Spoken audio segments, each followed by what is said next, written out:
복된 수요일 아침입니다. 신성 목사입니다. 오늘 우리가 함께 볼 말씀은 이사야 15장 말씀입니다. 1절부터 9절까지 전체 말씀 보겠습니다. 이것은 모압을 두고 내리신 엄한 경고의 말씀이다. 알이 망하는 그 밤에 모압이 망한다. 길이 망하는 그 밤에 모압이 망한다. 바잇과 디본 사람들이 산당에 올라가 통곡하고 모압 사람들이 느보와 메드바의 멸망을 보고 통곡한다. 모두 머리를 밀고 수염을 깎는다.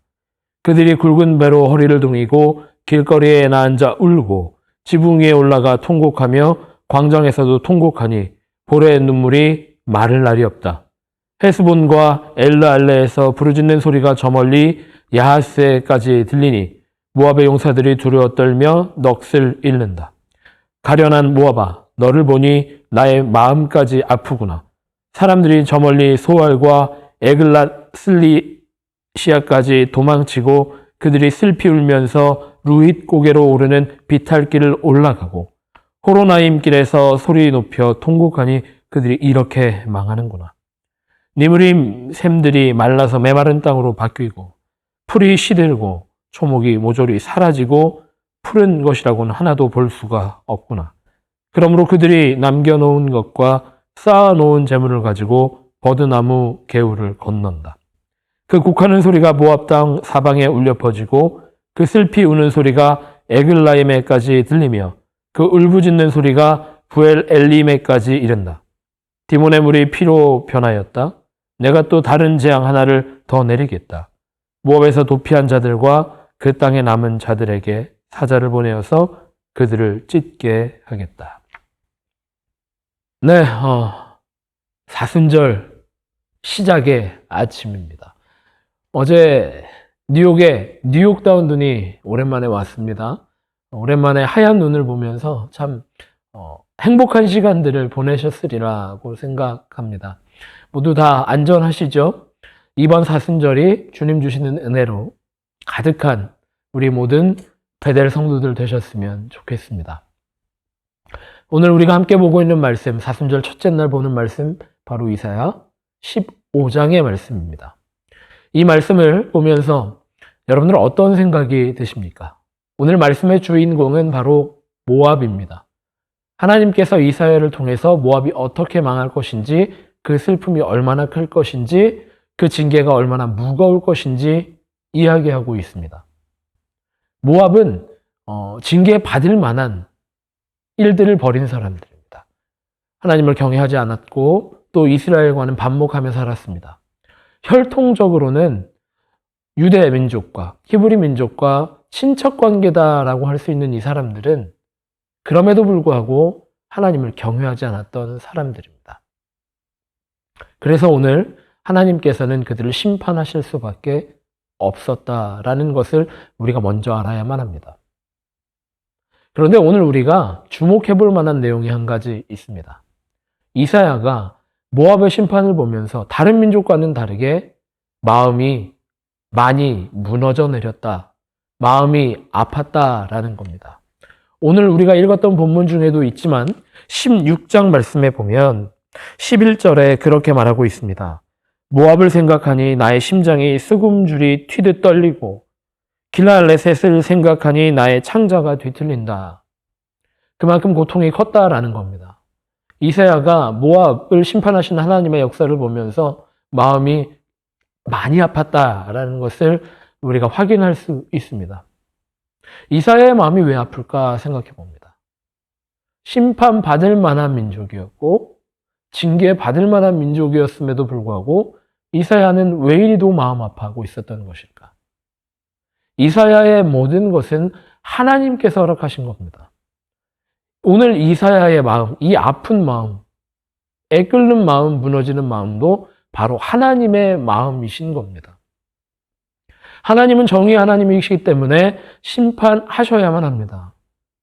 하지만 하나님은 심판하시면서도 마음이 무너지실 수밖에 없었다라는 것을 이사야의 마음을 통해서도 우리가 확인할 수 있다라는 것이죠. 우리가 쉽게 이해해 보았으면 좋겠습니다. 부모된 마음으로 자녀를 훈육할 때 기쁨으로 훈육하는 사람이 어디 있을까요? 기쁨으로 징계하는 사람이 어디 있을까요? 사랑하기 때문에 징계하는 것입니다. 하나님도 모든 민족을 향해 징계를 내리실 때 사랑하기 때문에 징계하실 수밖에 없었다라는 것을 우리가 알아야만 합니다. 또한 이사야의 마음을 우리에게도 주셨으면 좋겠어요. 하나님이 이사야에게 허락하셨던 마음을 우리에게도 주실 줄 믿습니다. 복음을 모르는 사람들에게, 예수님의 사랑을 모르는 사람들에게, 하나님의 공의와 정의를 모르는 사람들에게 눈물을 흘리며 기도할 수 있는, 가슴을 치며 통곡하고 기도할 수 있는, 또 중보할 수 있는 우리 베델 모든 성도들 되셨으면 좋겠습니다. 전도를 왜 하냐라고 물어볼 수 있습니다.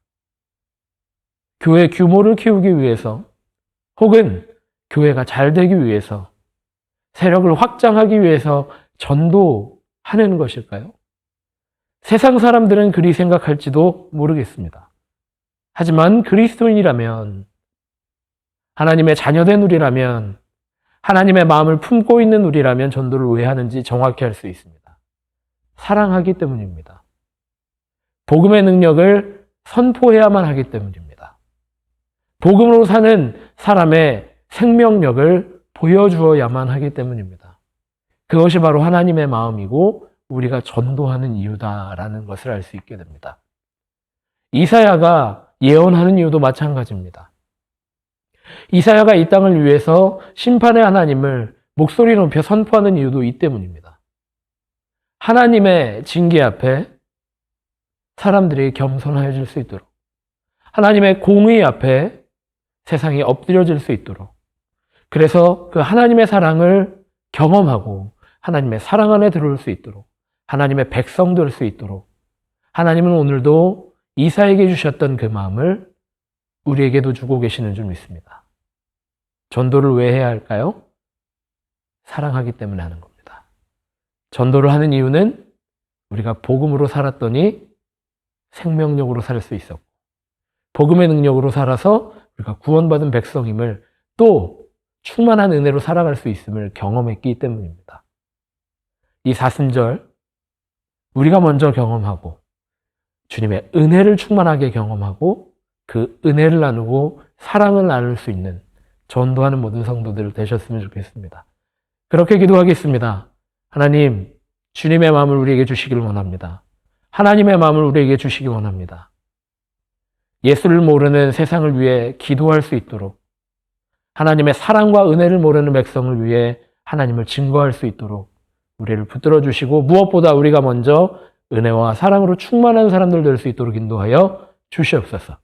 그렇게 기도하고 기대하는 마음으로 오늘 하루 승리하는 베델교회 모든 성도들 되시기를 축복합니다. 그리고 한 가지 더, 오늘 제수요일 함께 모여 예배하는 날입니다. 오늘 저녁 함께 모여 사순절을 시작할 수 있는 모든 성도들 되셨으면 좋겠습니다.